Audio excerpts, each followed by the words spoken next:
The last chance to play on PS Plus Extra does not give us enough warning. Sometimes many games will leave from your backlog with only 1 month's warning. So with this prediction video, we try to give you a few extra weeks. Out of the 4 games leaving this month, 3 of them were predicted in the last video. So let's get started right away. We will be looking at the games that came to PS Plus Extra in November of 2024, as well as November of 2023. Not every game mentioned in this video is going to leave, but rather this is the pool of games where a game might leave from. So let's quickly go through the games that were released a year ago. Many of these games have already left, like Grand Theft Auto and Dying Light 2, and MotoGP as well. So let's go over the games that are still here. We have Like a Dragon Ishin, Digimon Survive, Overcooked All You Can Eat, Stick Fight the Game, Clash Artifact of Chaos, Killer Frequency, Hungry Shark World, and Chivalry 2. For premium in 2024, we had Synapse, Blood Omen Legacy of Kain, and Blood Omen 2. From 2 years ago, in November of 2023, we have Nobunaga's Ambition,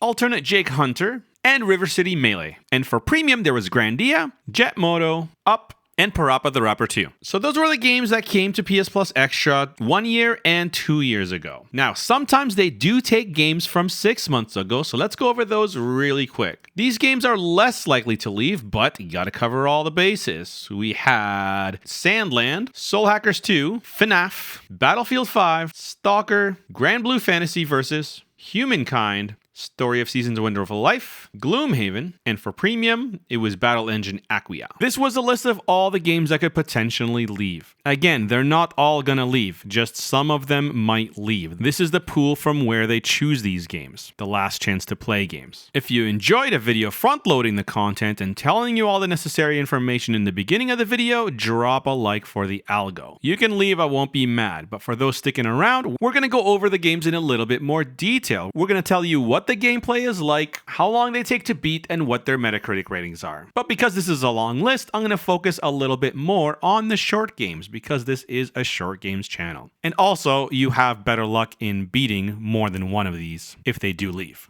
Okay, instead of chronologically, we're going to start the video with the highest rated games first and work our way down. Overcooked All You Can Eat has a Metacritic rating of 84, and it deserves that. It is one of the best couch co-op experiences in recent years. You don't have to commit to a huge story, you can just play 5 minutes at a time. The core gameplay loop is basically you have a timer, and a bunch of orders get made to the back of the kitchen, which is where you work. You have to chop, you have to cook, you have to prepare, and you have to serve. And if you do it in time, you get tips. If you screw up, you get penalized. It's a very easy concept of the game, but it's really hard to pull off. If Overcooked 2 was Mortal Kombat 3, Overcooked All You Can Eat is Ultimate. No, MK Trilogy. Overcooked All You Can Eat has Overcooked, the original, and Overcooked 2. It blends the entire content of both games, including all the DLC ever released for both games. It has over 200 levels and 80 chefs. Not only that, but it has been rebuilt from the ground up in the Overcooked 2 engine, which means you're going to get 4K visuals and 60 frames per second. But this time, there is online multiplayer. That's right, cross-platform. You're no longer limited to just couch co-op anymore. You can team up with just about anyone on different consoles and PC as well. It is the most fun you're going to have with a co-op game in all of the PlayStation Plus catalog. If you haven't played it, I'm going to assume you don't have a player 2. But if you have a player 2, play this game yesterday. It's really easy and beginner friendly, but it is quite the challenge. You can play this game by yourself by throwing it to yourself, but then it's kind of weird because only one character is moving at a time. So I highly recommend that you play this game in co-op mode because that's the way it's meant to be played. And not only that, but you can play up to 4 players as well. You're going to be yelling and blaming each other the whole time. Stop burning that rice. They do call this game the divorce simulator. You will get frustrated if you don't know how to communicate. But if you do know how to communicate, this is a very satisfying game to play with your partner or kids. This game says 23 hours, but it's basically this game, and all of the DLCs. So add all those hours up if you want to get the platinum. It will keep you busy for a long time. But again, it's not a game you have to beat. The story's kind of weak. It's all about the gameplay and playing with your friends. Alright, the next game on the list is Chivalry 2 with a score of 82. The main gameplay loop is large-scale medieval battles. You're not just swinging a sword blindly, you're fighting in these epic chaotic sieges with up to 64 players. The combat itself is easy to pick up but has a super high skill ceiling. It's not what it looks like. I know in other games there's just like a button for each slash or poke, but in these games you have to actually move the camera from left to right if you want to slash from right to left. It's a really unique combat mechanic. And because you're in total control of how you swing your weapon, you can even feint an attack to trick your opponent into a bad block. Or you can drag your swing way longer than it usually is to delay it and hit them when they least expect it. It's very satisfying when you actually pull it off, especially if you could land a counter or outplay an opponent in a one-on-one battle. But you feel really OP when you're surrounded and you just swing your sword and do like a 360 and slash like 5 people at a time. Honestly, it's a perfect mix of skill and absolute ridiculousness. You can be a cinematic, intense duel one moment and then suddenly get hit in the head with like an anvil or a chicken or even a severed limb. The voice lines are hilarious too. It doesn't take itself too seriously. Even when you die, which you will a lot, it's usually in some spectacular over-the-top way that will make you laugh. This game is great to get lost in and especially play with your friends. You can get into some serious hijinks with this one. You can set up traps and trick the enemies, or just recreate your favorite movie scenes and battles if you want to. When it comes to runtime, it's really weird. It only says 18.5 hours, but you can play this up to hundreds of hours if you really wanted to. There's just so much to do and so much to play and so many weapons to upgrade. Fun game, a little bit of a high skill ceiling, but once you get it, you're going to get lost in it for hours just swinging your sword around. The next game on the list is Battlefield 5 with an 81. I'm throwing this in here even though it was 6 months ago because we are losing Battlefield 1 this month and it was dropped 7 months ago. So I'm going to assume that they're going to remove Battlefield 5 after they remove Battlefield 1. I'm not going to talk too much about multiplayer. You know what it is, a much better Call of Duty. It's massive and chaotic, the signature Battlefield experience. But this one has a few more tweaks that make it more teamwork focused than previously. What I do want to talk about is the single player mode, which they call War Stories. They do a great job of capturing the human element of World War II. It's not just one big linear campaign, but a collection of short focused vignettes about lesser known areas of the war. Favorite mission, you have to play it, is the ski mission. I'm not going to spoil what the story is about, just play it and enjoy it. If you've never played a Battlefield game, but you're good at Call of Duty, just play these war stories to get used to the controls, and then once you're comfortable, jump into the multiplayer once you've got a few tricks under your belt. If you play them just for the stories, you could theoretically call this a short game. A very high budget short game. It's a lot of fun in multiplayer, but again, just play the war stories and then move on to the next game if you want to beat this in time. If you just play the story mode, you can beat it in 6 hours, and you could do all the little extra collectibles in there in just under 10 hours. But for a completionist run, if you want to get the platinum, you have to play online, and 36 hours is very generous. It's probably going to take you a lot longer than that.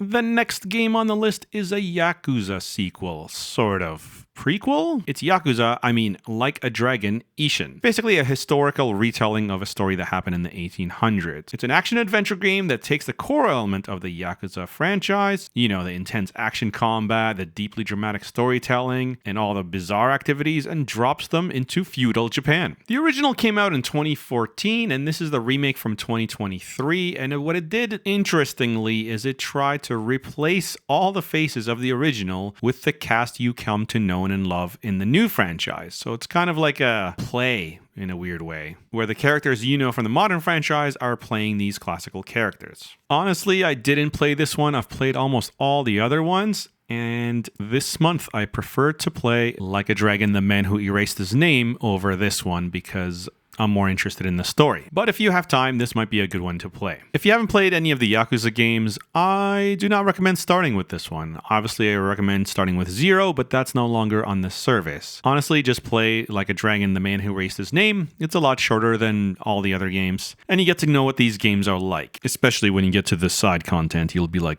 what? How is this in a video game? That's all I'm going to say about that one. So yeah, play Ishin if you like being a samurai and a cowboy at the same time. Like a Dragon, Ishin can be beat in 24 hours if you stick to the main story and don't get distracted, which is really hard to do. If you do get distracted by the extra stuff, it will take 45 hours. And if you want to get the platinum trophy, add another 100 hours to that. Yeah, no thanks.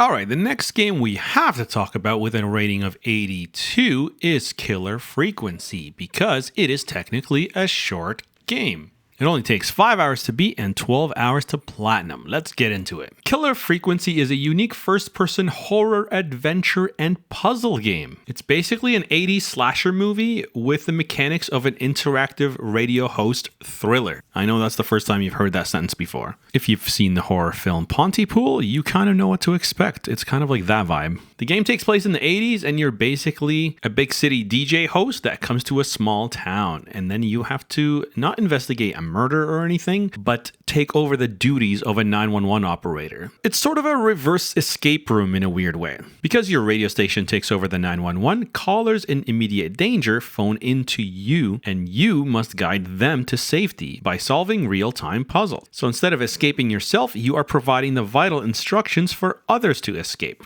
You have to manage the on-air banter, play music, and most importantly, make life or death decisions under pressure for those who are calling you. The dialogue you choose shapes his personality and the outcome of the encounters. It's a weird blend of horror, but also comedy. It's campy 80s nostalgia. Definitely my favorite part was playing with the console and playing radio ads and all those weird like DJ sounds, like the boing and the laugh tracks and stuff. So it was really hilarious to play. When people are calling you panicking and you play a laugh track over them, over their serious moments. It was really fun to just explore and walk around. This game would have been amazing in VR. I think it might be in VR, I'm not sure. But great campy gem. Highly recommend you play this one. And the last game I want to talk about and recommend is Stick Fight the Game. This game is wild and fun. It is the ultimate game to just hand a controller to somebody, even if they haven't played video games before. You just mash buttons and hope for the best. It's crazy fun with its wild physics. I think it sets the record for the shortest levels. Seriously, some of these versus matches last like 5 seconds, and then it immediately loads the next level. It is super fast-paced and very competitive and fun. But instead of talking about the gameplay and all the weapons you get, I'm just gonna play some clips of my girlfriend playing it who doesn't even play video games.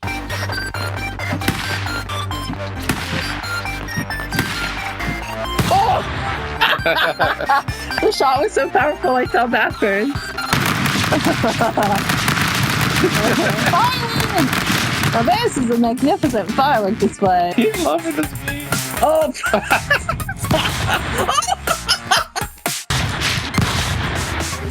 What? Who won? I won. Who won? I won. Oh, you have the crown. I'll see you later. Yeah. This is such a fast-paced game. Was that me? Yeah, you just ran right into it. Metacritic doesn't even have a rating for it because there hasn't been enough reviews, but users thought it was a 7.5. The runtime is also controversial because although it says 8 hours, if you go deeper into the stats, you'll see people got 100% either in 10.5 hours or in just 2 hours. Although it's silly and dumb, it is a great game to play with your player too. Not only is it couch co-op, but you don't have to dedicate 10 hours or more for this game. You could just play it for as long as you want. You can relive the glory days of the internet with these early flash animations, the Zhao Zhaos, in a spectacular and violent yet very silly way. So even if none of these games leave, I hope that you got exposed to some hidden gems. Some fun things to play solo, multiplayer, and couch co-op. I know there are many more games on the list, but if I were to cover them all, this would be an hour-long video. So I hope you enjoyed the new format of focusing only on the great games, according to me, and going through them by rating rather than just chronologically when they were introduced to PlayStation Plus Extra. Let me know if you've played any of these. Do you recommend them too? Which game did I miss that you wish I covered? I'm trying to keep it real here on this channel and only talk about the games I actually played, so I hope you appreciated the honesty even though it was a shorter video. We will have the list of the official games that are leaving in about 2 weeks' time, usually the second or third Tuesday of the month. So thanks for watching to the end and supporting these prediction videos. Channel members, I hope you enjoy the extra week's notice. You get to see this video before everyone else. So if anything strikes your fancy from this list, get started on it right away. Happy gaming, and until next time, be a friend, and I'll see you again.